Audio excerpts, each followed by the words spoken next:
Welcome to the archive. Today we had an opportunity to talk to a real juicy fella, Boyo a real juice. savage. Boyo alert. His name is Uberboyo. Uberboyo, or Stef, is a prolific YouTuber who we both have been following for some time, and I really admire. His channel is all about self-help as well as philosophy, diving deep into concepts from Nietzsche and Carl Jung and his own idiosyncratic thoughts on all sorts of topics. So we hope you really enjoy this episode as much as we did talking with him. As always, if you're curious, check in the YouTube description for the timestamps to kind of see what we went over. It's a pretty short episode, 45-ish minutes with him. So yeah, with that, let's just jump right in.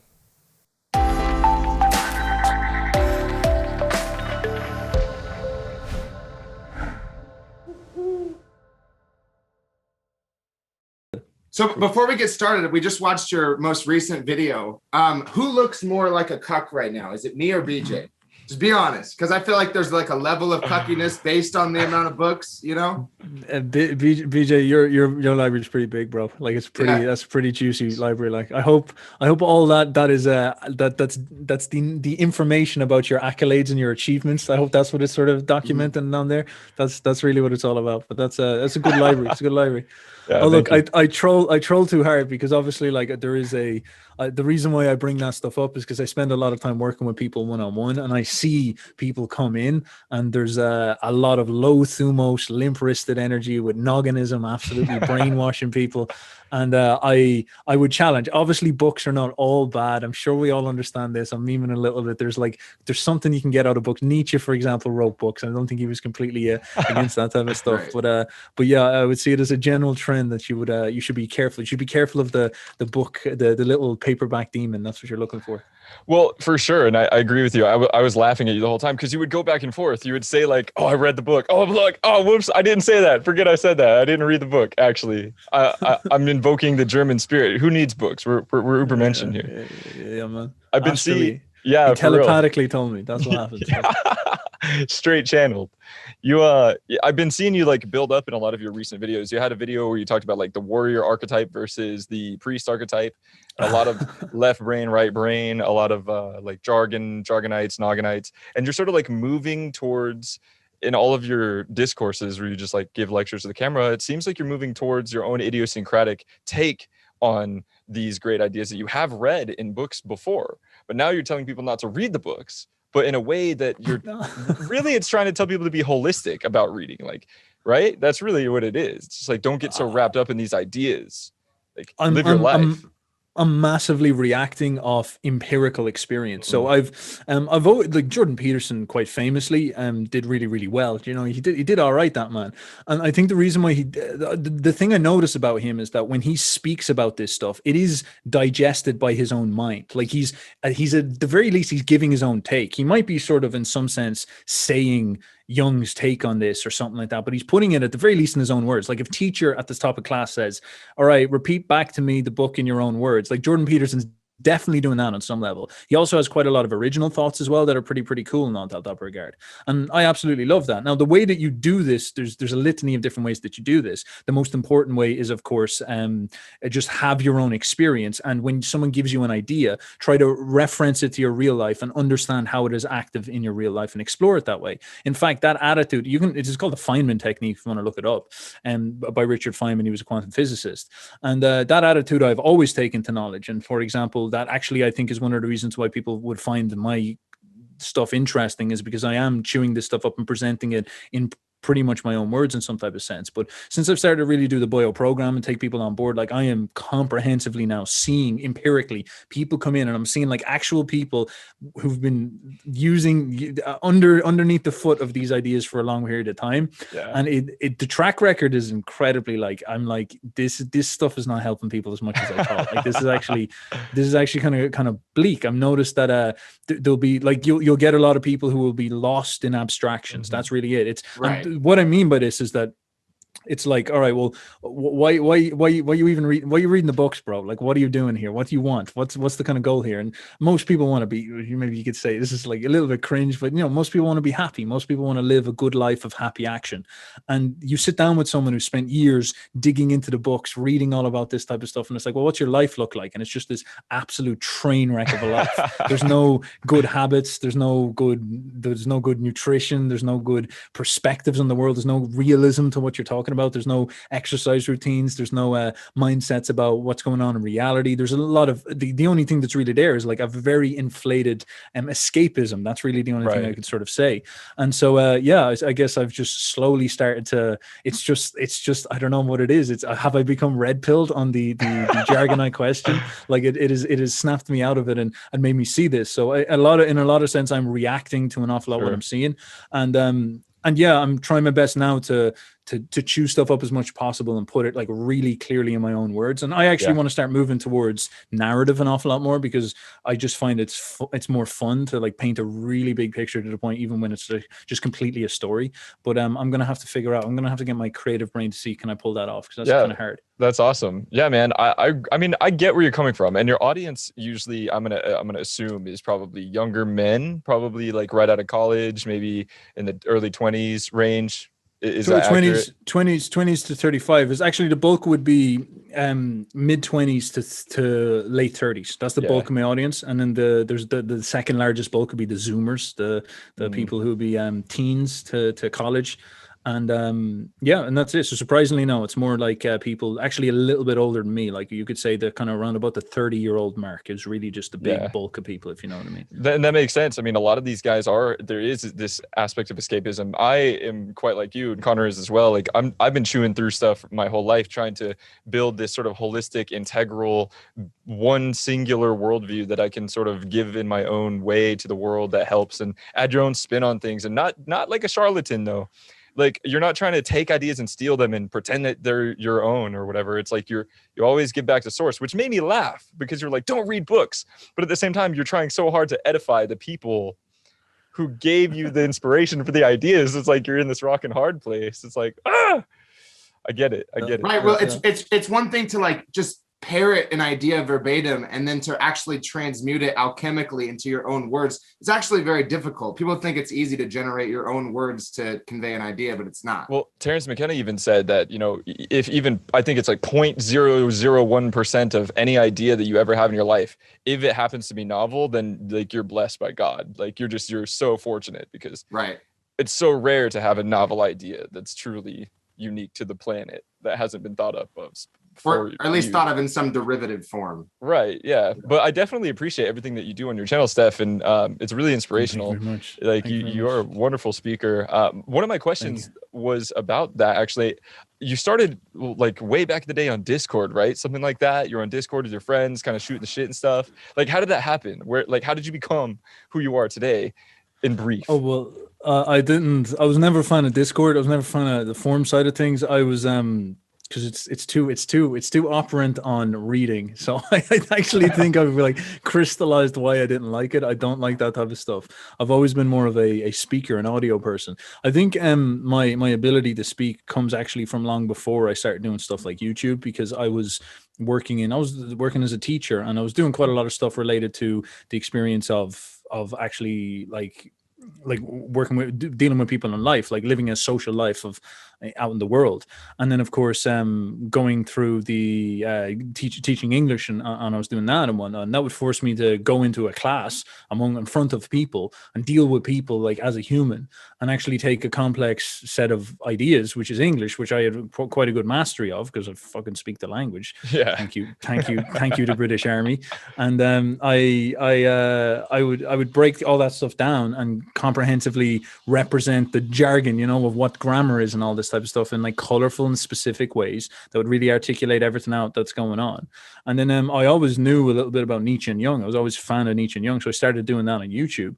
And then over time, I was sort of into the side of it where it was like cool to explore all the ideas. And then of course, as I was saying, like I would explore the kind of crazy ideas, like what if Ion is coming to take over the world and all this type of stuff. And then as I started to go through the pragmatic stuff of like, all right, well, let's get people in here. Let's actually talk to people one-on-one. Let's try to work with people, see what their issues are, see how we can actually train them in, shall we say, improve in their lives in some type of sense. Maybe we can train them, improve their communication skills, get them better, get their energy levels up and all this type of stuff. And I just began over time to see very clearly where people's heads are at, and that just turns quite a lot of what I see as relevant. It bends it away maybe from the cool theories, and I'm like, oh my god, the cool theories might be the worst part of this. And I'm starting to go like, all right, well, it's more about like as much pragmatism as we could possibly can. And it's weird, because when you have a frame, when you have a perspective, when you have an experience of something, you approach Nietzsche young, you approach these things and you get different things out of them. Like maybe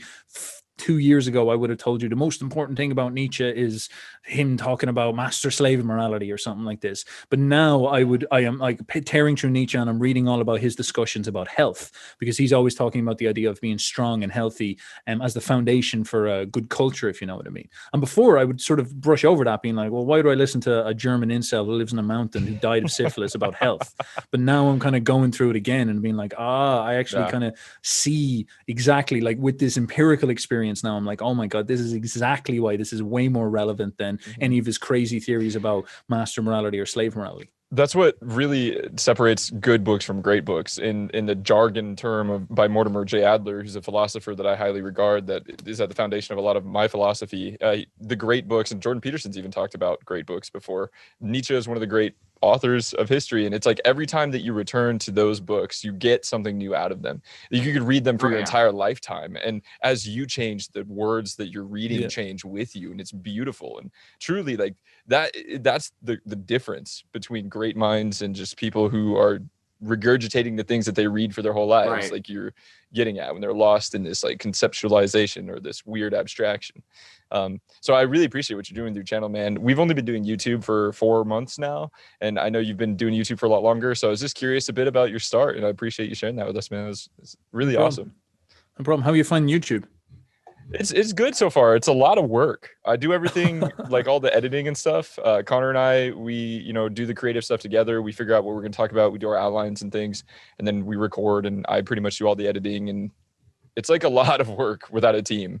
So hopefully one day we can, grow a little bit, maybe monetize enough to build a team and figure it out. It's definitely where our main struggle is. Good stuff.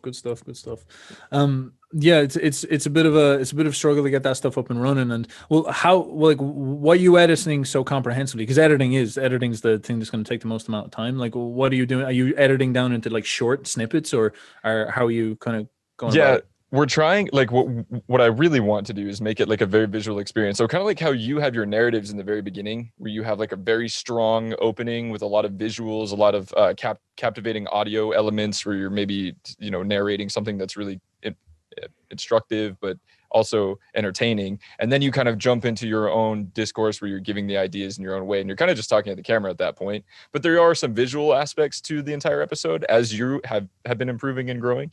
And I'm kind of trying to do something similar to that. So a lot of the editing is audio editing, but I can do that in a snap. And then now it's like adding the visual element to things, making sure that, all the pop-ups are cool, the timeline, the animations. It's like, man, this is a lot, but it really is important. It's so important. It sucks, man. It's a big deal, but that takes a huge amount of effort. Like that's definitely the most work, which is so frustrating. But it's the way it is. I'm looking to see, can I do the more of the animations, because I did one for the Zarathustra, the warrior chat. And like, it turns out so well when you get it right. But it's just like, that was like what, a month and a half of work, 2 months of work. And that was amazing. That episode was amazing. I like clicked it and I was like kind of jealous a little bit. I was like, this is so good. This quality is so good. And then you just like jumped right into it. It was awesome. Yeah, I'm gonna see if can I pull that up again. I'd love to really go down that direction, because I think that's, if I was to talk about anything that's sort of happening in my head right now, I'm just completely like, I know this is definitely like too biased, but I'm completely going against abstract thought to the point where I'm like, all right, abstractions explaining, like I'm going to the point where it's like, why am I even explaining anything? There's no point explaining. Why can't I just paint a picture that's fully narrative, fully just like, here's a picture. I'm not even going to explain what like this story is. Just like, bang, there you go. Like there's a, I don't know, a scene from Zarathustra or something like this, and just leave it at that. Just like shake the hands, being like, I'm done. I'm out of here. I don't even care if you understand what this means. It doesn't matter anymore. This type of thing. Abstract thought is bad. Maybe I'll pop in for like a 5-minute snippet and just be like, do you know why abstract thought is bad? And then kind of get out of there at that point. Like a quick interlude. Well, I don't know. Yeah. I get where you're coming from. Like, honestly, every time every new video you come out with, and again, you're articulating your points more and more as you're moving towards this direction that I see unfolding and evolving.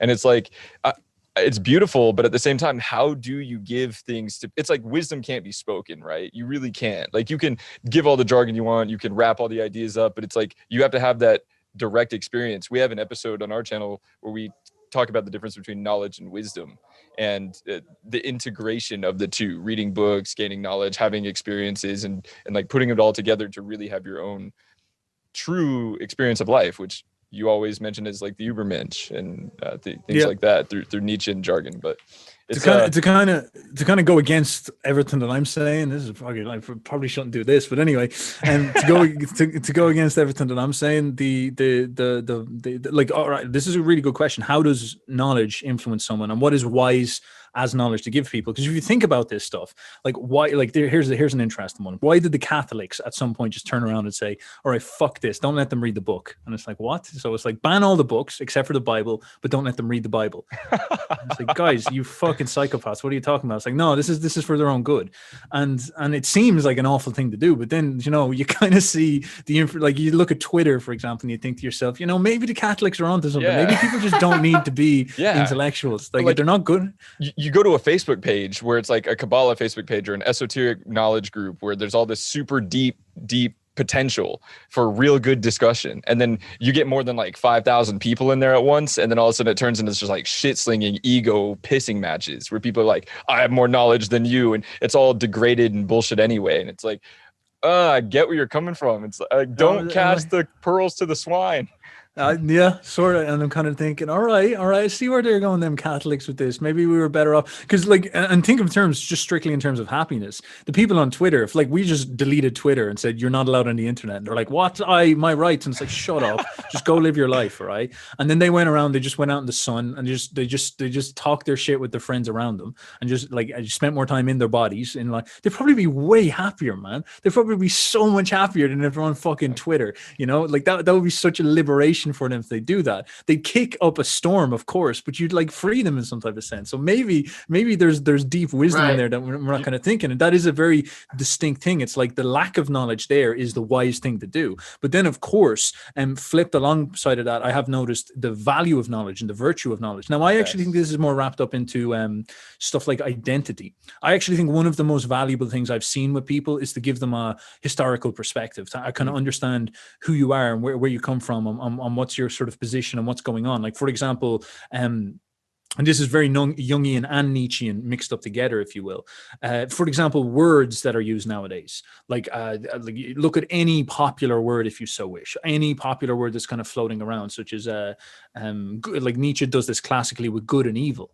And if you actually historically learn a really broad perspective and learn how to see things properly and understand that words change, you can actually notice that like a lot of the words that we use nowadays are just complete bulk. Like, there's no point in they're wrong. Like, they're just, it's delusional to kind of even throw them around. And you see this getting even more extreme even now, if you so wish.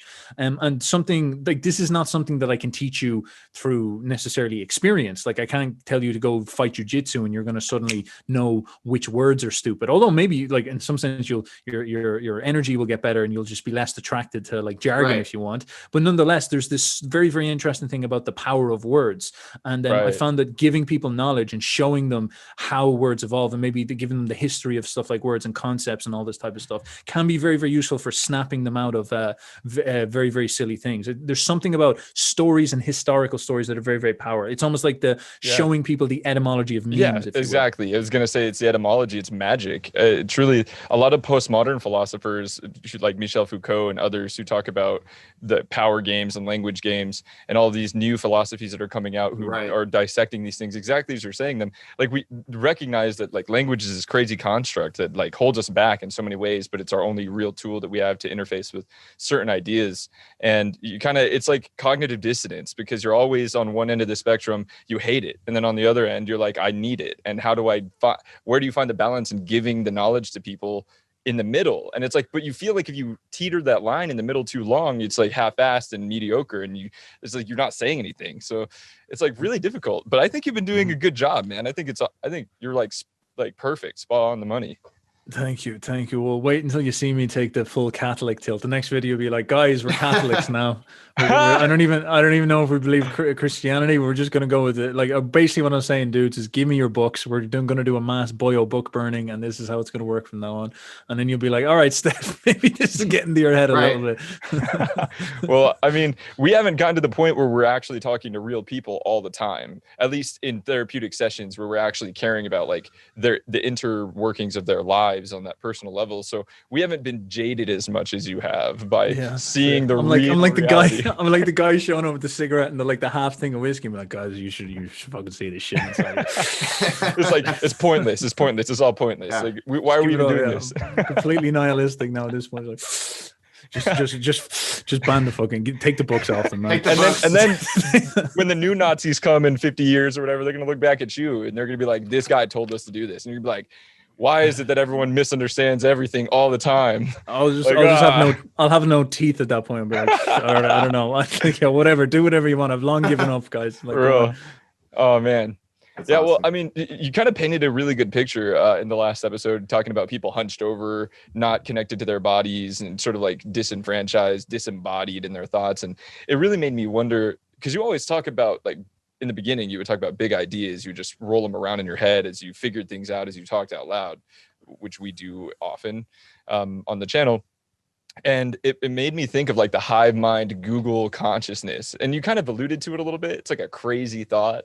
Have you ever heard like Alex Jones or any of those like David Icke type characters talk about? Oh yeah, like, Alex Jones is a great like I guess he's not a great storyteller. He's very, like, first of all, his ability to use his voice is unbelievable. He's such a good speaker.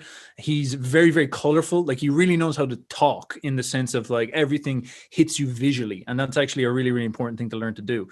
But the problem with him is that he's actually quite coherent. Like, the one thing that I would actively try to do, and the best I can, is put a sequence of ideas, so each sort of step builds up into something. But Alex is always like flowing like all over the place. It's like it's like literally like stream of consciousness. You're like, all right, Alex, this is coming. This is sort of lovable. It's like, this is coming literally with no filter whatsoever. I know it. I know you're not thinking about this. This is just like launching. This is the dream mind. I'm not even sure if I'm talking to an ego here. Like, just pure that type of thing. So that's fantastic. He's the Picasso of speaking, pretty much. Well, it's all just speaking from the heart. Yeah. Speaking from the heart, man, and just like integrating all that subconscious knowledge, just happening, just like spewing it out.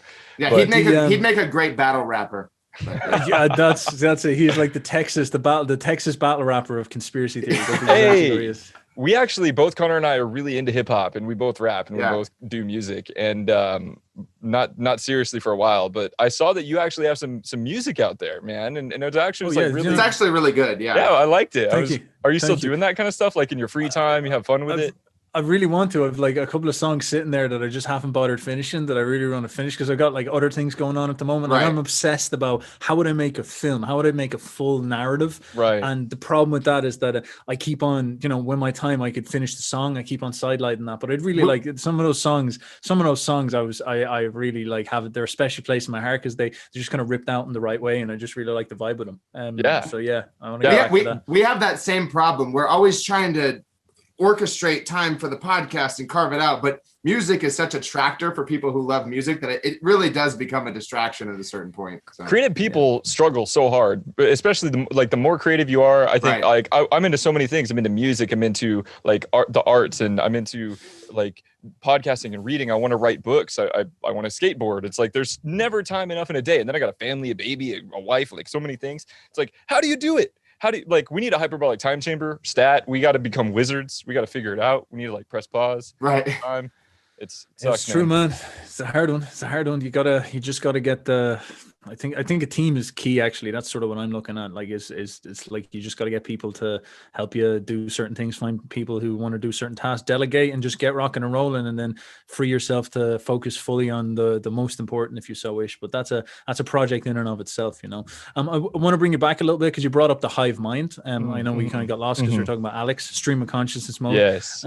But were you asking a pointed question there? Because I can keep going into that if you wish. It was a curious thought because it's something I think about often. Like to add a couple pieces together. Mortimer Adler again talks about angels and what an angel is in a non-religious context of being just like a pure intelligence, like a being that has no body but has actual agency of some sort. And I think of the internet as this sort of angelic being.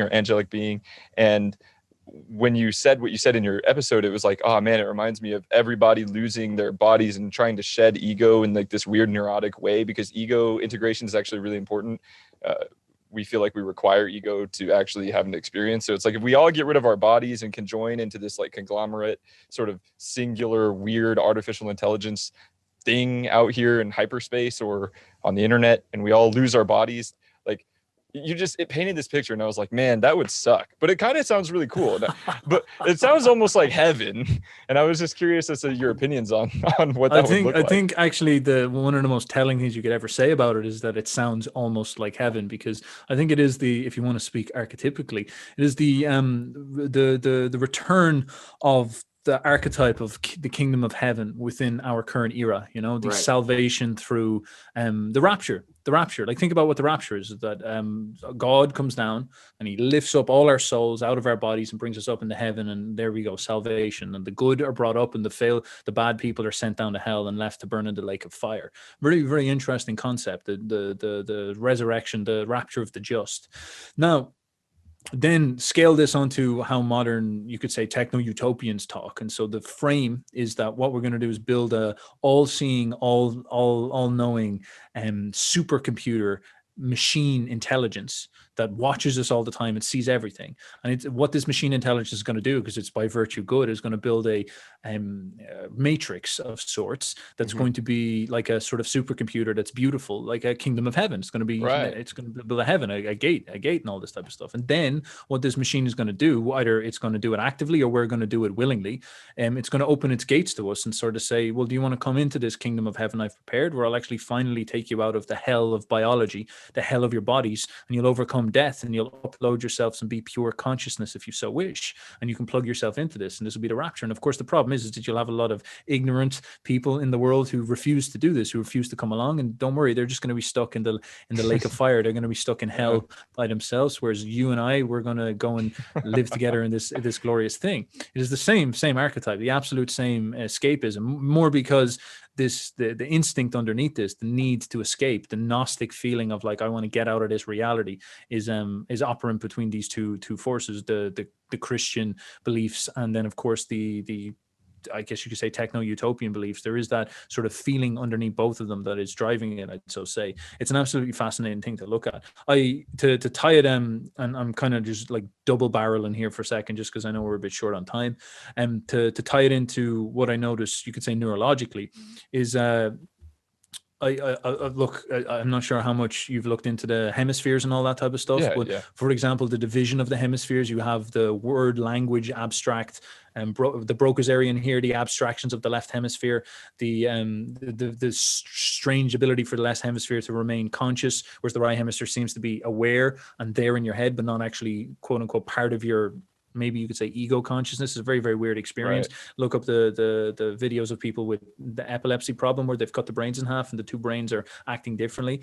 And this sort of ego consciousness, whatever it is, the word thinking mind, the jargonizing abstract left hemisphere, if you so wish, it's almost entirely what is we associate with what we call consciousness. We say consciousness is my ability to identify, which is also what the left brain does. It creates a sort of consolidated identity in the world.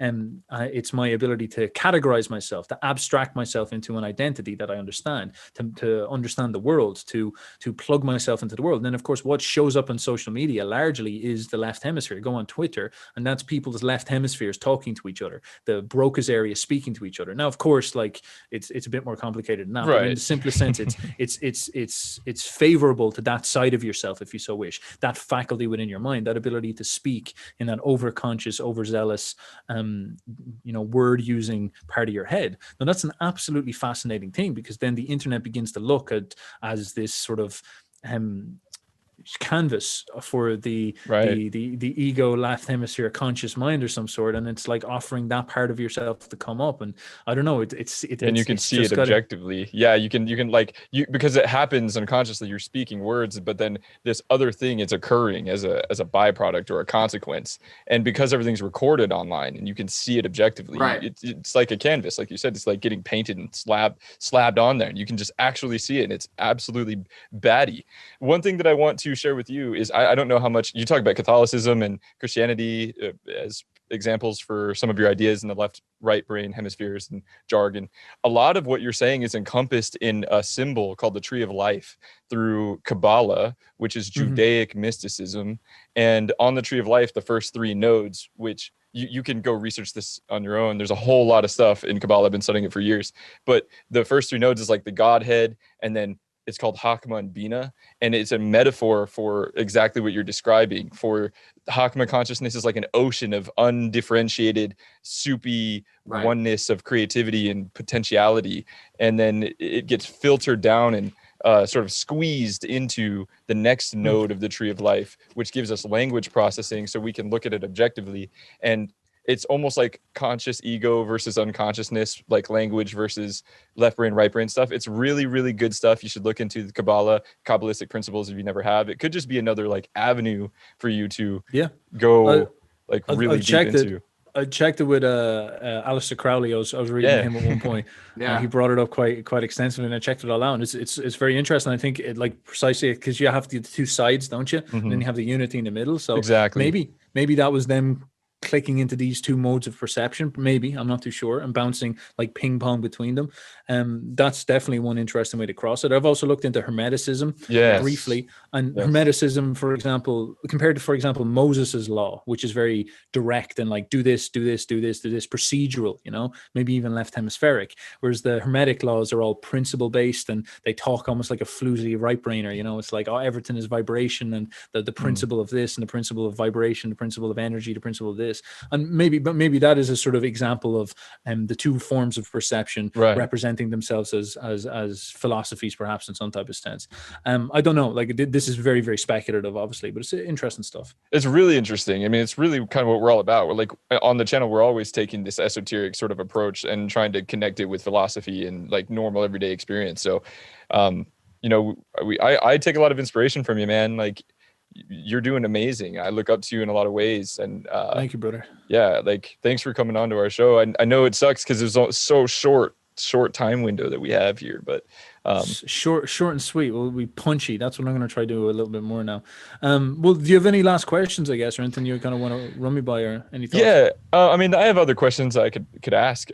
Like, one thing is, when I had spoken with you 6 months ago with Isaac, I'd asked you about any psychedelics and the psychedelic experience, and you kind of gave me an answer where you kind of had like a Jesus you were like, there was like a dying bumblebee or something in a warehouse, and you picked it up and you had this insight to being stung, or sort of like a stoic mindedness, where it's like you almost self-sacrifice your own personal well-being for the sake of the collective, or whatever that might be, or the sake of this other being. And it really profoundly affected me, and I had thought about it for a long time after that. And I guess my question is, because so many of your recent videos are about jargon, Nogganites, and all this stuff you're trying to get away from, anti-book type of rhetoric. My question is, because you say it's so important to get back to the body, because the body roots you in this real reality, and then if you integrate that bodily experience with this heady thing that's going on, you can actually have this holistic view that makes you happy, that makes you strong, that makes you sovereign.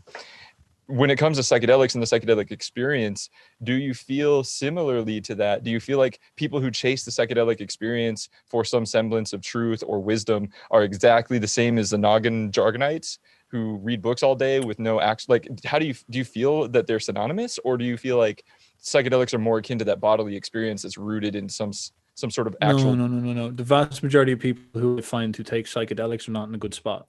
Now, see, this could be bias about the type of people coming into me, so keep that in mind as well.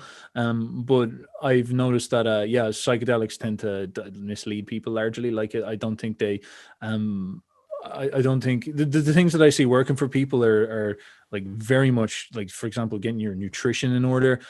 Actually, more than anything, a foundational perspective on the world. It's like the world is a realm of action, and I'm going to actually go and use this body in order to take tangible actions. I'm going to connect with my emotions and understand what my ambition demands of me, what my frustration demands of me, what my fear and what my bravery demands of me. Connect with these type of things. Release your instincts in some type of sense on a very, very foundational level. I think that is probably the most important thing. And then that unleashes people upon the world in an assertive first step forward way, where you're actually understanding through doing. Careless, mocking, forceful. That's how wisdom wants us, because she is a woman and she saves her love only for the warrior, is what Nietzsche said in Thus Spoke Zarathustra. And it's precisely that idea. You're clattering yourself up against the world and you're laughing at the world, and the world is punching you and you're standing up anyway and laughing at her. And that's how you learn. It's like you're wrestling with a woman, you know, you're learning through doing, you're learning through taking it on. And what I find with people who take psychedelics is that the vast majority of cases, there's some people who works it with, but they're usually quite well integrated people to start with. And some people can get a very, very hard break on their bullshit from psychedelics, but I don't see it that often. You know, you can get that break by going to a boxing gym if you want and get like smashed right in the nose, and then you'll understand what it means that you'll understand ego humility, you know, in jiu-jitsu just as quick as you will going to the jungle and all that type of stuff. I find that most people, who especially if they take psychedelics in some type of recreational way, their minds are just mush. They're lost, and they have a propensity towards doing the what I would call the absolute worst side of this is the sort of where the jargonizing comes from. Because, for example, you switch on this imagination of yours and you sort of leave the realm of the felt experience, not always, but generally, and you will go into this realm of ideas. Now, what is so cool about the realm of ideas is we get to talk about symbols, we get to talk about memes, we get to talk about archetypes, and you get lost in this Pokemon Go world of like collecting all the archetypes or something like this. And this is encouraged by bad use of your mind. And this is then, if you just take psychedelics, it's just like it's putting yourself on steroids and working out in the gym incorrectly. But sorry, dude. And so couldn't the psychedelic? I mean, you got to go right now. Yeah. No. I was going to say, okay. I was sort of ranting there a bit. So go on. No, you're good. I mean, you're totally good. This is like, you're good. I've always felt like psychedelic experiences are kind of like a metaphor for what you're saying, because they do kind of punch you over and over again if you approach them properly. I guess my question is, do you kind of subscribe to the more Alan Watts idea that, you know, you pick up the phone, you get the message, and then you hang up and don't pick it back up? Or do you think that some people are just better off without the experience? I have literally no strong opinions on it. I sort of like, if I was to sit down with someone and they're like, "Oh, should I take psychedelics? Should I take not?" I'd be like, "Bro, are you a loser? Step one."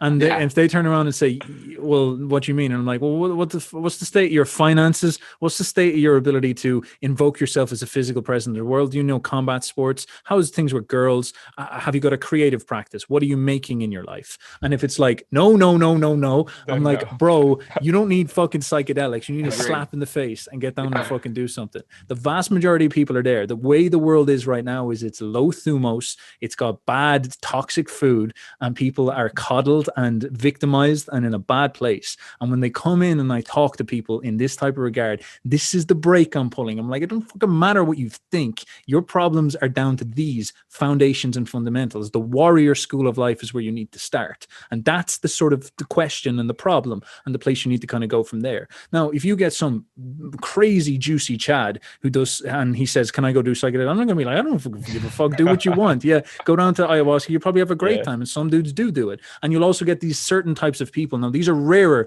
and I don't like people think they're one of these, and this is way rare, and it's not even the thing you kind of should want to do. But these type of people that are very, very, very much like, you know, intuitive, magical types, if you know what I mean. They're very, very colorful minds, very, very colorful way of thinking. I think meme analysis, that dude, he has a little bit of this quality. He's a very, very sort of dynamic way of thinking. It's literally like he's always thinking in pictures. I just know from talking to him, I'd say something to him, and most people would sort of respond back as if they're kind of following the conversation in a sort of, you could say, left brain way, but he's actually imagining responses and then presenting to me the imaginations in that type of sense. So maybe he's that type of quality, and maybe he's the type of dude, he's like, an old seer from the past or an old druid or something like that he can explore this stuff more intimately with psychedelics. But that, like the shaman quality, but like, I wouldn't even prescribe that for him. I would just suggest that there might be those type of people that do this, and maybe that's suitable for them. But I would just stress to say, you're probably not that person. Don't take that risk. Terence McKenna probably thought he was that person, and maybe he was in some sense, but it's not like everything he said was perfect or worked out. It just sounded really cool. And kind of the fundamental thing you want to get down to is like, well, like, what does it all lead to in the end? That's really what it is. Results orientated thinking. That, if I was to say anything, I would be like, where's the results orientated thinking?